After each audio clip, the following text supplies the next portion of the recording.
Hello, it is TurboSite TBS channel. We would like to introduce how to set up the TBS2604V2 for live streaming in YouTube or other live streaming platform. The TBS2604V2 HDMI encoder supports 4K Ultra HD resolution and H.264 encoding technology, significantly reducing bandwidth usage while maintaining exceptional video quality. It supports the RTMP streaming protocol, allowing integration with platforms like YouTube Live and Facebook Live for multi-platform simultaneous streaming. Now we'll demonstrate how to quickly set up the TBS2604V2 for live streaming in YouTube. First, connect the encoder to your network via Ethernet.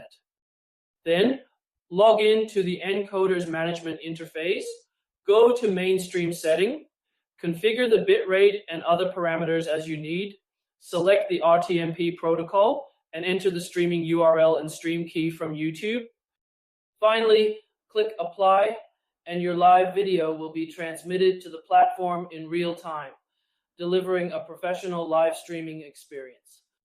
The TBS2604V2 is suitable for a wide range of live streaming scenarios, whether it's a corporate event, e-commerce live stream, online education, or other live stream events. It delivers stable, high-definition live streaming. If you're interested in the product, visit our official website or contact our customer service for more information. Thank you.